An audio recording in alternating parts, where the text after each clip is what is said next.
Picture this: two guys talking about true crime, Weird mysteries. horror stories, But the conversation is light. and mostly funny. and sometimes naughty. This is Scriptsalog. A Spotify exclusive. I'm Gideon. And I'm Glenn, and we're serving huge portions of horror and true crime twice a week. We'll make sure your cravings are satisfied. And you'll be begging for more. Char. Check us out. This is Scriptsalog, available exclusively on Spotify. If you like this episode, please rate the podcast 5 stars, 6 and take your dome. This podcast is a member of Bunk Collective.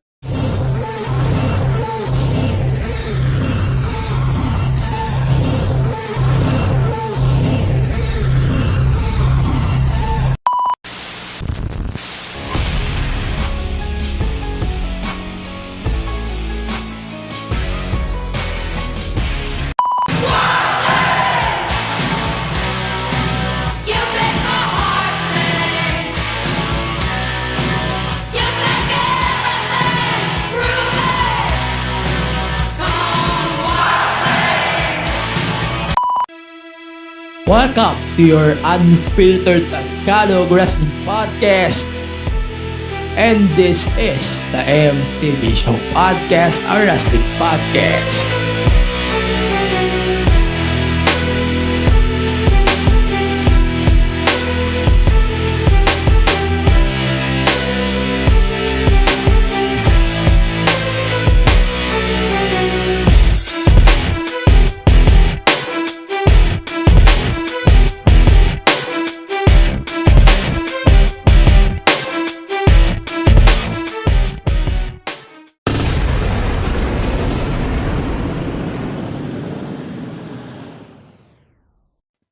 I miss recording shows, for fuck's sake. Okay, let's start the podcast with talks na agad. So, if hindi kayo sanay on this new format, please tell me so. Kasi, I'm trying something new here on the podcast that I wish na ginagawa ko few years ago pa, mga 2021. So, let's start with with straight up talk here. So, I took a leave of absence for 2 weeks. And sa tingin ko naman masaya yung 2 linggo na yan. Of course, Christmas, then New Year. Masaya yun, personally. Then, ayun, I'm directing talking to all of you, welcoming you to the show. And, ito, straight up na to. I signed a Bunk Collective contract for 1 year ulit. So, I signed to Bunk in April 2022. Then, ito na, I signed a new Bunk Collective contract for another 1 year here on the pod. So, expect something good, expect something great, and expect something bad. De joke lang. Expect something great, of course. Quality podcast here on the pod, of course.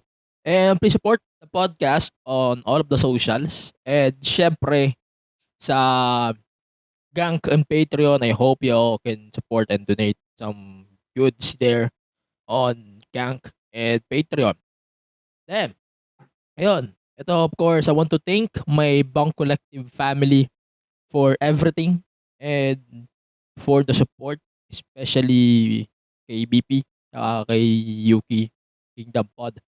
I hope you guys are listening to their podcast as well when it comes to case stuff and the rest of the Bunk Collective roster and our shorts na. Lahat ng podcast ng Bunk Collective you should listen to.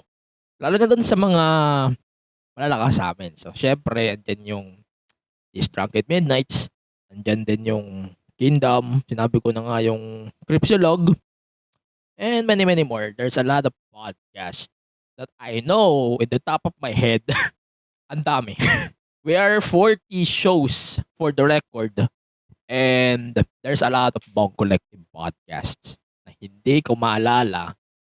Basta yun. I'm going to tell you guys, please listen to all of our Bunk Collective pod. And I'm grateful because I'm part of this family. I'm part of this network. So, thank you, Bonk. Thank you for everything.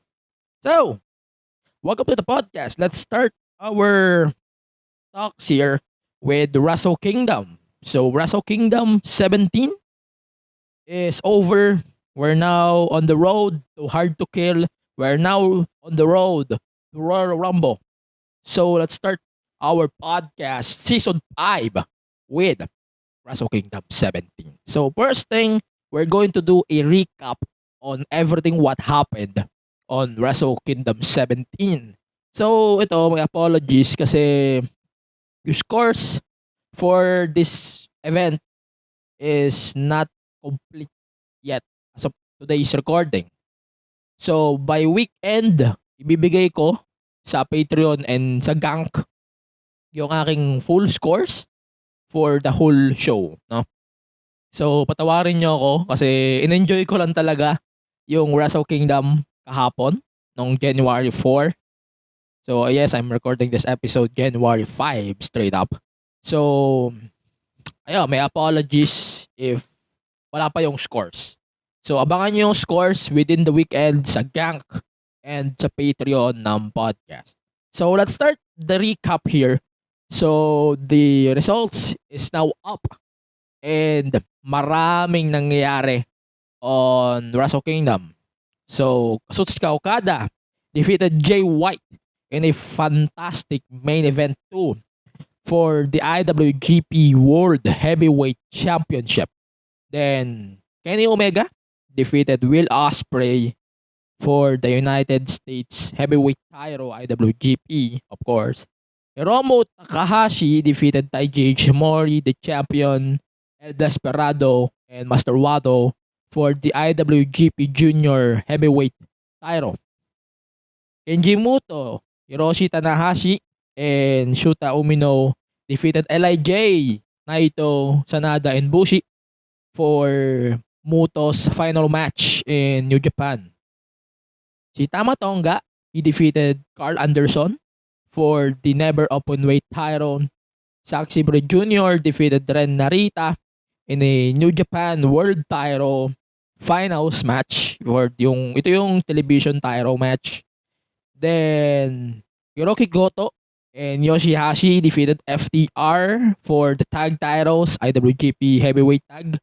So, beltless na ang FTR. No?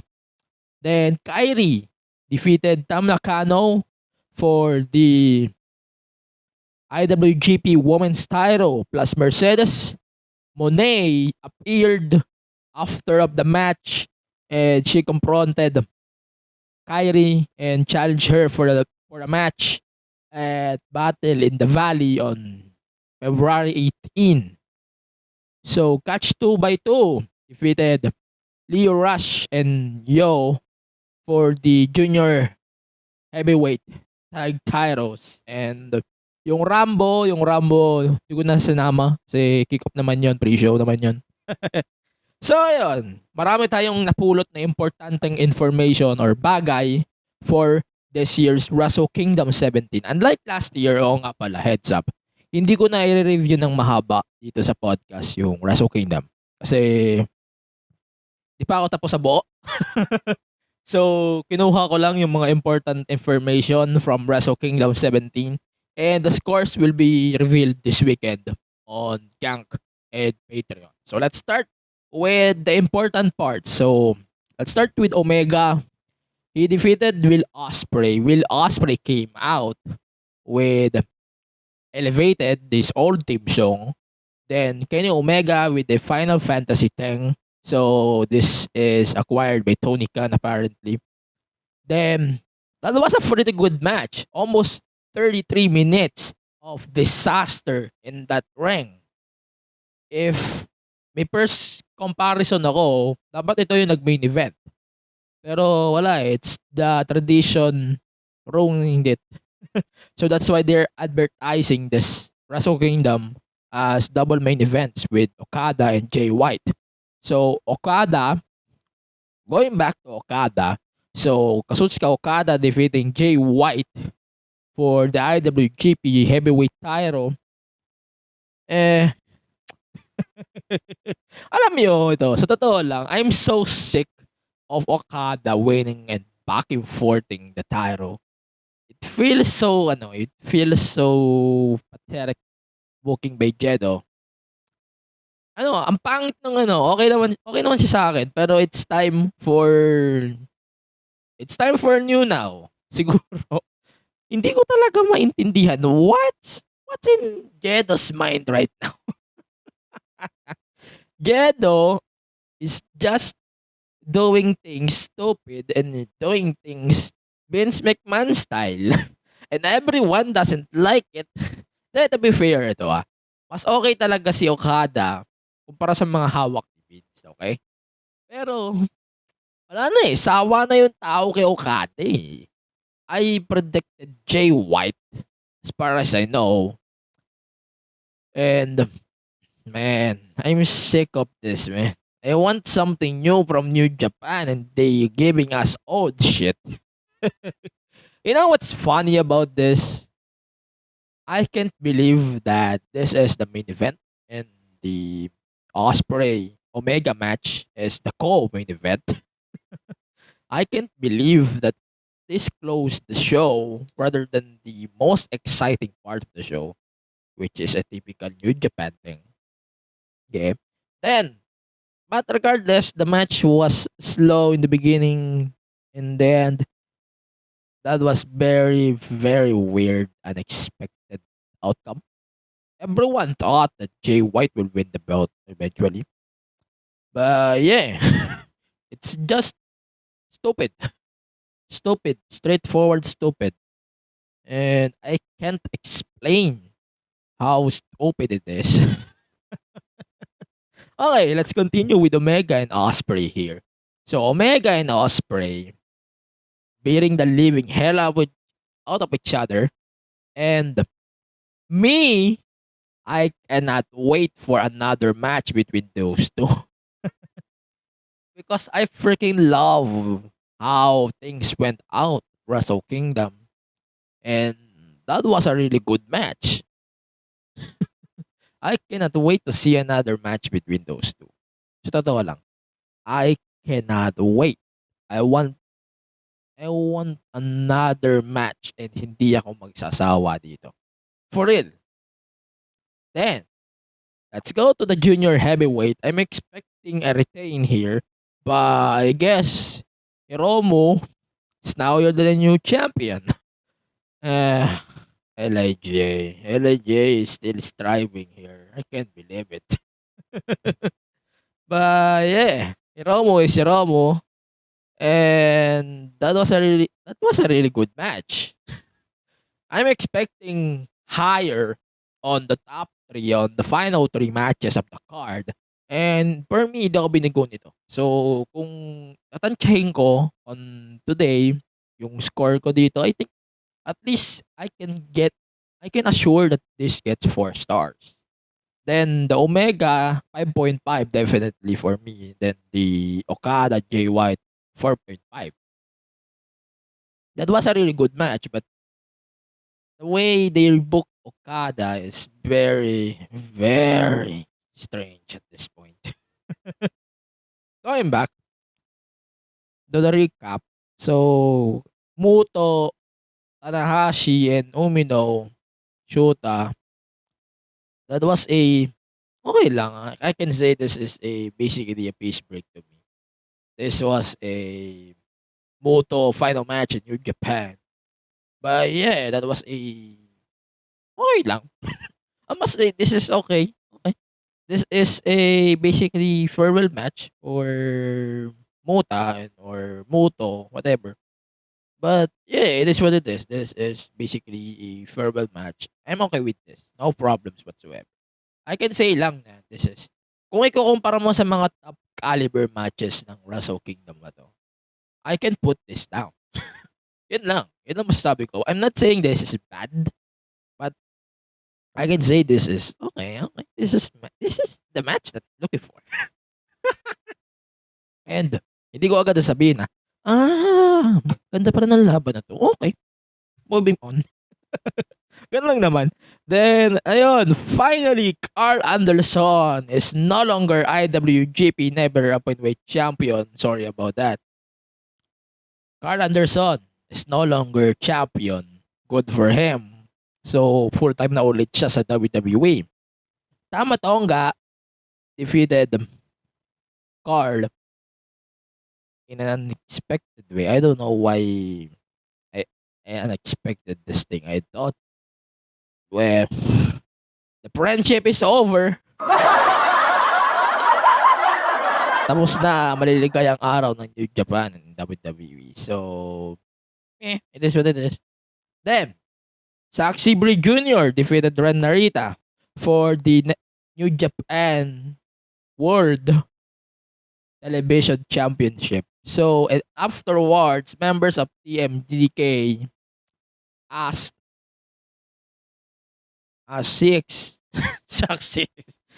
Sabre Jr. to be the new leader of TMDK and TMDK. So, that was the Will Ospreay. Tangin na. Zack Sabre Jr. accepted the thing. So, it is good for me. Pabor naman sa akin, wala akong problema. So, he accepted the favor. Naging member naman siya before. So, it's fair to me that he joined the MDK back. No?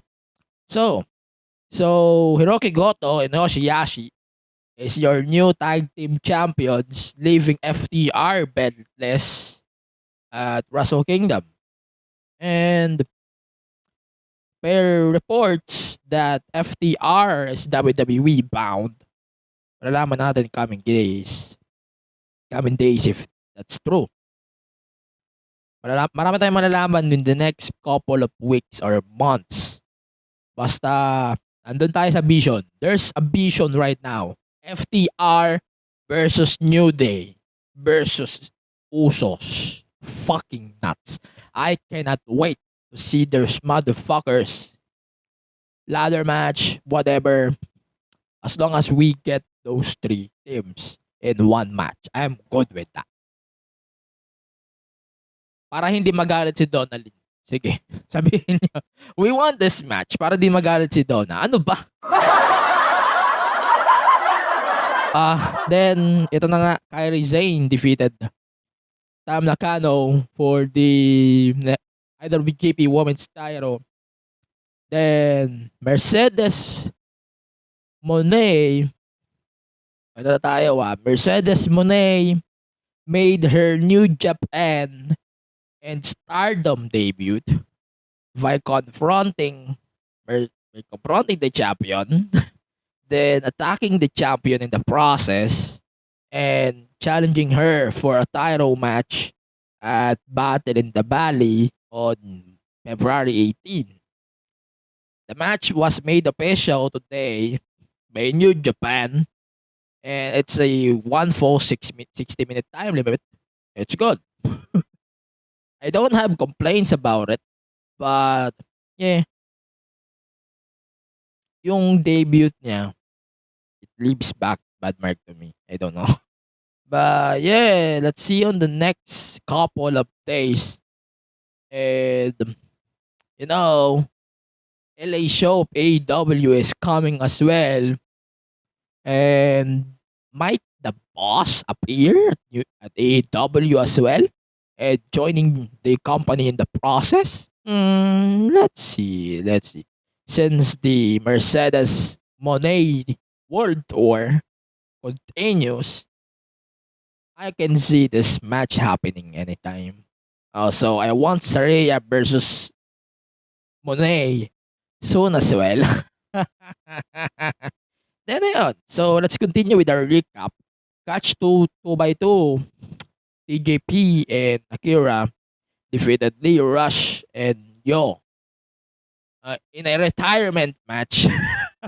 I'm so fucking nuts when they said that every Leo Rush match is a retirement match. I'm so fucking nuts when they said that. Then, it was for the junior heavyweight tag titles. And that was the main card of Wrestle Kingdom 17. So, that was my thoughts about Wrestle Kingdom 17. Let me know your own thoughts on our social media platforms at the MJ Show Pod. So we will go to our first commercial break. Uh, then, yun na nga. This is the first episode of the season 5 of the MJ Show Podcast. We will take our first commercial break. Let's check our bunkmates here on Bunk Collective. Bakit mabaho ang utot? Lulubog na ba ang Pilipinas? Bakit bumabagyo sa Pinas? Mga katanungang bumabagabag sa kaisipan ni Juan, halika, bigyan natin ng mga siyentipikong kasagutan. Ito ang inyong gurong lakan mula sa Bulacan, Sir Red. At ito ang Hainay na Tagham The Podcast Year 2. Pakinggan sa lahat ng major podcast streaming platforms. Tara, matuto, magsaliksik, magkaroon ng dagdag na kaalaman. Haynayan, magpakailanman. Ayun, going back to the show. So, hindi ko na alala. Hindi ko na mention sa first half yung thoughts ko on the whole pay-per-view ng Wrestle Kingdom. So, ito na, ibibigay ko na yung pay-per-view thought ko before we move on to WWE. So, full thought ko on the whole Wrestle Kingdom. I think this is better than the last two Wrestle Kingdoms, except on the main event. I must say that. I love this Wrestle Kingdom kumpara last year. Kitang-kita nyo naman sa ngiti ko noon last year. But yeah, it was better than last year. And except on the outcome that I'm looking for Wrestle Kingdom, Wrestle Kingdom 17 was actually really good. And partida, I'm looking for good and bad thoughts about it. But yeah, that was a really good Wrestle Kingdom, if you're going to ask me. And it's free on New Japan World if you want to watch it. So, however, my top 3, if you're going to ask me, is the Okada White from the main event 1 and 2 rather, the Omega Osprey, and I think the Hiromu 4-way match for the junior heavyweight title is my top 3 for the Wrestle Kingdom 17. Again, in case you missed the first half, Kyrie versus Mercedes Moné was made official for February 18 and Battle in the Valley and San Jose for the IWGP Women's Title 60-minute time limit. Okay.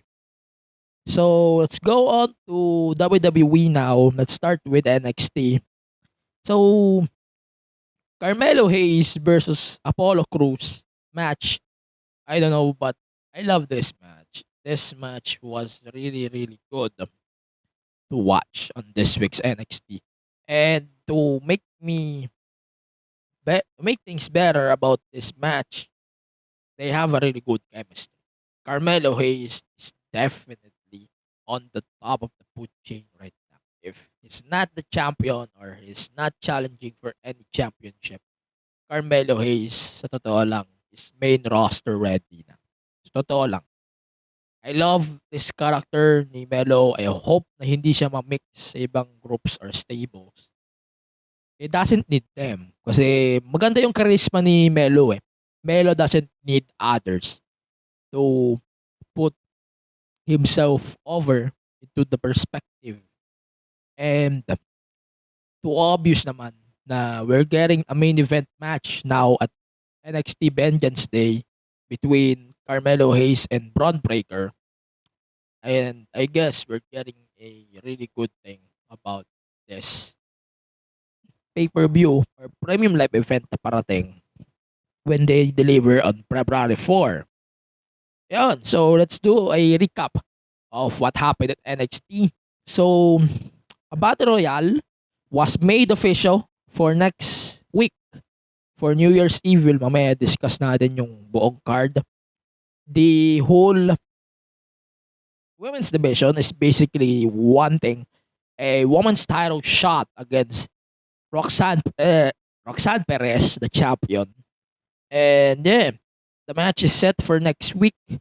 Roxanne Perez confirming, and the winner of the match will challenge Roxanne for the title at NXT Vengeance Day on February 4. Then there's an Extreme Resolution match between Alba Fire and Isla Dawn, and I'm not that expecting better, but the ending ruined this match. Yeah, the ending ruined the match. I'm good with this, and I'm glad that this feud is draw. I hope there's one more para lang magtaya matapos na to. So, yeah, Alba Fire getting the win here, by the way. Then, there's a Grayson Waller effect to close the NXT, and he faced Braun Breaker. Grayson Waller faced Braun Breaker. And yeah, that's basically the gimmick of ano. Parang his best mode palagi. He wants a match, maybe. And yeah, that was a really good touch for Braun Breaker retaining the NXT title next week at NXT New Year's Evil. So let's talk about the cards for New Year's Evil real quick. So this is the card that we are getting next week. So Pretty Deadly will fight three another teams for a contendership match for the NXT tag titles against New Day. Then the 20-woman Battle Royale, where the winner will face Roxanne Perez at NXT Vengeance Day.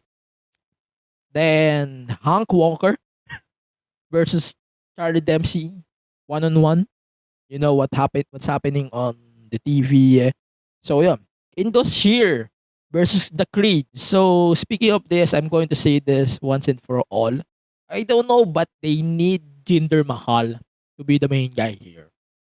So malaking plus si Jinder as veteran on the backstage, and they can help Indus Sheer as well here. I'm good with this. Whatever it is, I'm good with this. I hope Jinder appears in any way on TV after this. Maybe the feud of Indus tsaka Grids. I would love to see Jinder Mahal in NXT in any way, especially with this Indus sheer run in NXT so far. So yeah, I would like to see Jinder maybe leading them, or maybe managing them. So yeah, I would love to see that. Then the main event, Grayson Waller challenging Braun Breaker for the NXT Championship. Let's face it, it's very obvious. So that's why nire-recap ko na lang yung mga cards. Then Tony D'Angelo versus Dijak set for next week. With the winner will become number 1 contender for the North American title. So yeah, that's pretty much it for NXT New Year's Evil. Speaking of NXT, Dragon Lee is now signed with WWE. So it was announced on the recent AAA show, Lucha Libre AAA, that Dragon Lee was signed with WWE few days ago. And the AAA titles, tag titles, is now vacant because of this. And yeah, that's a big addition to the NXT division. To me, there's a really good pick by Triple H if tatanungin niyo ako. Then, yeah, it's basically a good time to pick new indie stars in NXT. And this is not definitely the end. It's not definitely the end of Triple H picking new indie stars from the independent scene papuntang WWE and showcasing their talents. Di na ako magugulat if Will Ospreay will join WWE at some point as well. I would love to see that too. So let's start our WWE recap with Bray Wyatt. So Bray Wyatt was attacked by Uncle Howdy on the latest episode of SmackDown after he was challenged by LA Knight in a pitch black match at the Royal Rumble. By the way, the exclusive on Disney Plus. He was challenged by LA Knight for a title match at the Royal Rumble. Then Wyatt accepted the match. Then Uncle Howdy arrived and attacked Bray Wyatt in the process. This thing makes me confused at some point. No? Sinabi ko naman doon sa recap ko na it's kind of interesting, but there's some points that I'm starting to be sick of Bray Wyatt. Wala, sadyang may point talaga na nauumay ako kay Bray dito at this point. Sana lang magtuloy-tuloy na yung development ng character and especially with Alexa Bliss. Sana magtuloy-tuloy na yung development ng characters na yun. So yeah, I said on the review as well on Yank and Patreon that I'm so pleased with Charlotte winning the SmackDown Women's Championship over Ronda Rousey after her match versus Raquel Rodriguez. So yeah, Charlotte Flair is now the new SmackDown Women's Champion. And she entered the new year with the new championship, basically. Then John Cena and Kevin Owens versus Bloodline. So the main event of last week's episode. Yeah. It's fun. It's so nice to see Cena back. But yeah, they are basically limiting Cena or siya na yung mismo yung nag-control. Siya na yung nagli-limit sa sarili niya. The finish is very simple. And that's it. Let's go to Raw now. So Raw, Bianca Belair versus Alexa Bliss for the Raw Women's title. The match ended by a no contest because Alexa Bliss got pest mode after of that glitches doon sa Titantron of the Bray Wyatt logo, and she started to attack Bianca Belair like nothing happened.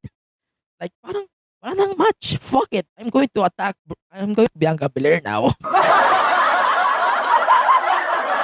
It started for me to think na is Bray Wyatt actually helping the stories here, but it's not. Bray Wyatt is just ruining it, and his presence on the storyline ruined it. So yeah, let's see in the next couple of weeks if may mangyayari pa about this story. But yeah, it is what it is. I cannot wait to see what's going to happen next. Yeah, that is what it is. Then, Solo Sikoa is making me impressed lately. So, he defeated Sheamus and also he defeated Elias in a Music City Battle Royale. Music City Street Fight. And yeah, it was a really good match. Then, ito pa. I can't read my fucking, hindi ko mabasa yung sulat ko. Putang ina. So, yun. So, the main event of this week's Raw was Austin Theory, defending the United States title against Seth Rollins. And yeah, it's impressive to see this main event. And I'm kind of sad that Seth Rollins get injured once again. I'm so fucking sad about this. And yeah, parang ang lungkot ko pagkatapos ng match. Sabi ko, puta na, injured na naman si Rollins. Sana hindi masira yung WrestleMania niya ulit. And that's his second WrestleMania na wala siya. No? So it's WrestleMania 32. Wow. We're counting WrestleManias now. So it's weird. Then, so the Hurt Business was seen backstage during the Bianca damage control walkout, nakita natin sila together. So, there's a development now on MVP. So, kung makikita nyo, di ba, for the past few weeks, MVP is confronting Adam Pearce. So, we got this Hurt Business reunion, and now Lashley is a heel once again. So, let's see what's going to happen next on the show. Marami tayong makikita at makikita for sure. Before we go to our next commercial break, let's talk about the Nakamura match versus the Great Buddha last January 1. So, he defeated Muta in the main event of the New Year 2023 from Pro Wrestling Noah. And yeah, that was a really good matchup that was ended in a kiss. He stole the mist, then he attacked. He attacked Muta with the mist, and Kinshasa Bomaye to the head for the pin and for the win. So yeah, Nakamura thanked the fans and New Japan, WWE, and Noah, of course, for this wonderful moment. And we will never forget about this match. So ito, isama ko rin pala tong match na to, rating nyo to, sa ipopost ko this weekend sa Gank and Patreon. So yeah, that's it for our Raw, SmackDown, NXT review of the podcast. We will take another commercial break, and when we come back, we're going to close this week's podcast with the AEW Dynamite. When we go to our commercial break, let's check our bunkmates here on Bunk Collective. I loved you then, I love you now, and I will continue loving you until I can no longer. You took a part of me until I had nothing left. The old me had to die so the new me could be reborn. I didn't deserve that pain. I deserve love, just not from her. Today, I choose myself. I wanted to tell you, but you weren't there. These are the stories that I wish you heard. Streaming weekly episodes on Apple Podcasts, Spotify, and Google Podcasts. Okay, so welcome back to the podcast. Sorry about that. So yun, let's go to AEW Dynamite. So ito, today lang to, straight up.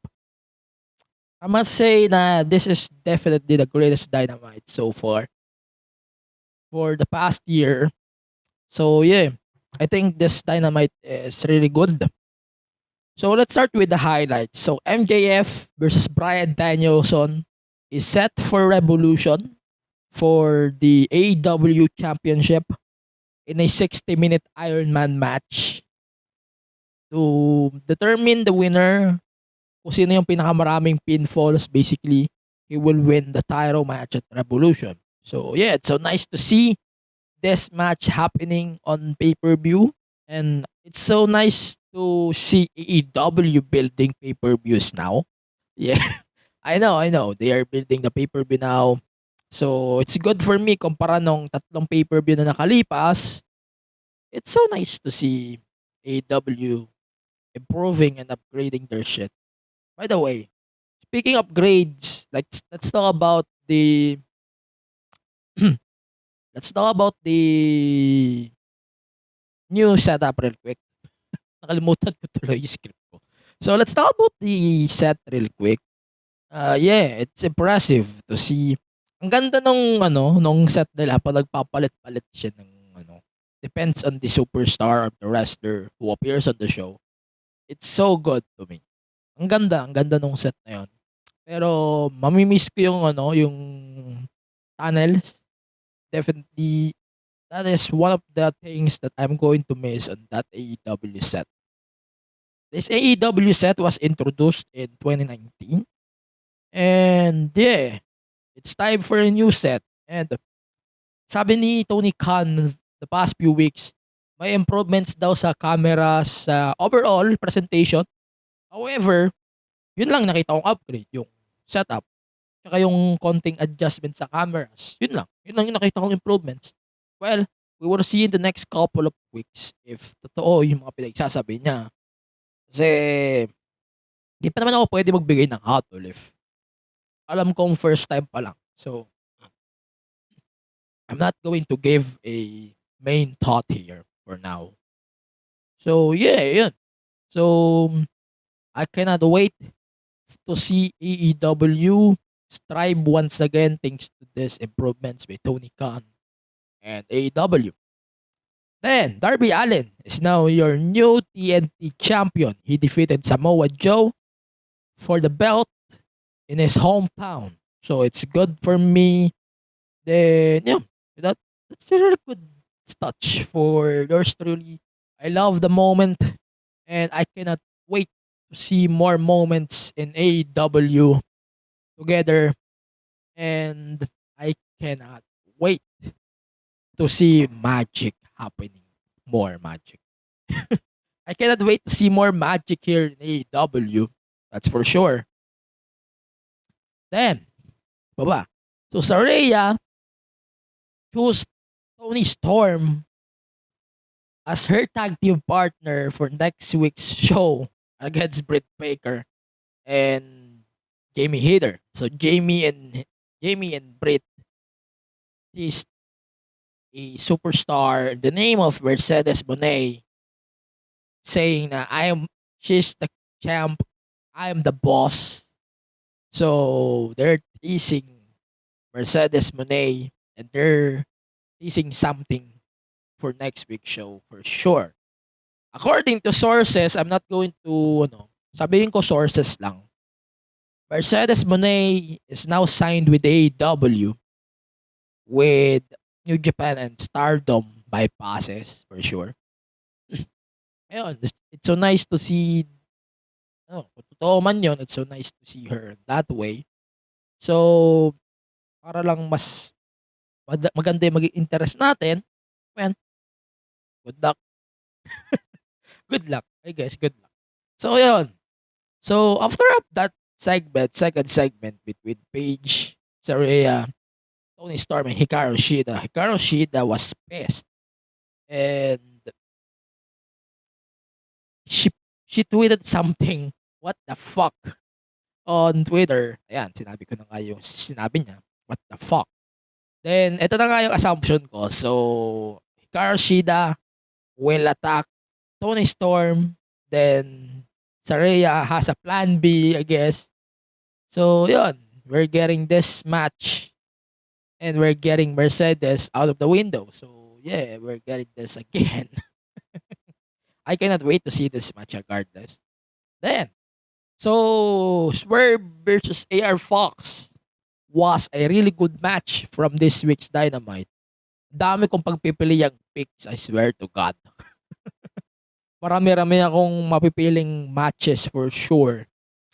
And yun, it's a wonderful year for AEW. I'm going to say that for sure. And ayun, the Acclaimed retained the tag titles against Jay Lethal and Jeff Jarrett. I don't see something special in this match. So yeah, it was a really good match with a dusty finish. Okay, so that was a fun Dynamite. Add pa natin yung panalo nila Jade Cargill earlier in the tag match. The Baddies is now disaster. Huggies. I was thinking something here. Then, so, also, before we cap off the show, here's an update for the Disney Plus. So, if you came here for another Disney Plus update from yours truly, here's an update. January 9 is coming, and all of the content so far of the WWE Network is now blued. What I mean blued is no longer available on our WWE Network, except for some weekly shows, except for some shows na you can view pa on the WWE Network. But most likely, if you're going to go to the WWE Network right now, ang makikita mo na lang dyan is yung preview basically ng mga shows, ganyan. Pero yung mga premium live events and many more, hindi na siya accessible to the WWE Network. If you have a WWE Network, well, ma-access mo pa yun iba. Pero yung iba, wala na. Di mo talaga siya ma-access. You have to subscribe on Disney Plus to watch all of the shows on the platform. So, as of today, Disney Plus is still Disney Plus. Kung ano yung nakikita nyo before or nung nakita nyo yung launch plus War Games, yun na yun nandun sa Disney Plus. I hope na mag-migrate na rin yung content sa Disney Plus natin, not only in our Disney Plus, but in Disney Plus Indonesia, sana ma-migrate na rin yung content ng Disney Plus. Kasi, ano na exclusive na tayo eh. Wala na tayong kahit anong WWE content dun. walang bago. So, syempre, marami yung content ng Disney Plus. Pero yung WWE, okay. I fixed my mic. So, parami yung content ng Disney Plus. Pero yung mismong WWE natin, wala. It's basically bullshit. Diba? Parang walang improvement. Walang nababago. Sana may madagdag pa. O sana maganda. Dali na lang nila yung buong library. For fuck's sake. Diba? Ganun lang naman. So, yeah, that's pretty much it for our Disney Plus update. We will update you couple of weeks pa pagka meron ng nadagdag o meron pang na-announce for the Disney Plus content. No? So, ayan, let's go to our picks of the week. So first, for the superstar of the week, we got wrestler of the week technically to Shinsuke Nakamura. It's so nice to see him back in Japan. Then the woman of the week or our wrestler of the week for the woman is Charlotte Flair. And for our match of the week, I actually picked two matches. The Elite versus Death Triangle. In-explain ko naman na sa ating review kung ano yung thought ko about it. So, wala na ako masyado ibibigay about that. Then, isa pa, yung Nakamura versus the Great Buta match from the recent Noah show, New Year's show in Pro Wrestling Noah. So, that's pretty much it for our podcast, our first podcast on Season 5. And also our first podcast of the year. Let me know your thoughts about this new format of the podcast. I'm going to jinx some stuff here on the show in a couple of weeks. I hope na makapagbigay kayo ng feedback about it. So yeah, that's pretty much it for our episode number 143 of the podcast. So follow the podcast on all of the social media platforms at the MTG Show Pod. Don't forget to subscribe on our YouTube channel at youtube.com/@MTG-showpod. Yes, may at doon sa unahan. You can now donate and support the podcast on ganknow.com/themtgshowpod and on Patreon, patreon.com/themtgshowpod. Sa Gank, as low as $1 a month, you can support the podcast. Also on Patreon, you can access our exclusive content over there. And i-unlock ko na pala yung dalawang libreng review. So, tapos na yung New Year. So, i-unlock ko na yon and i-exclusive ko na lang siya for Patreons of the podcast. Yan. So, for more podcasts, visit the website, thebunkph.com. Please support all of our shows here on Bunk Collective on Facebook, Twitter, Instagram, TikTok at the Bunk PH. You can support all of us here on Bunk Collective at thebunkph.com. Okay? thebunkph.com. Yun. Then join our Discord server for Bunk Collective for more wrestling discussion. And for the rest of our bunkmates, dsc.gg/bunk. Ayun, also, this podcast is available on Spotify, Apple Podcasts, Google Podcasts, and the rest of the podcast platforms and on the podcast app. Don't forget to rate our podcast on your streaming platforms, 5 stars, 6 in Tokyo Dome. And ayun, lahat ng link naman is available on our linktr, linktr.ee/the MTG Showpod. Ayun. The MTA Show Podcast, rather. So, yun. Follow me on social media at AG Pinera, Twitter and Instagram. Also, please support Philippine Wrestling, MWF. Noche Buena, still uploading on Gank, ManilaWrestling.com or ganknow.com/Manila Wrestling Fed. FPW, if mag-announce na sila ng show. So, please support them as well. And World Underground Wrestling, please support them as well. On behalf of the Bong Collective team, DJ Yuki of the Kingdom Podcast, we wish you all a Happy New Year.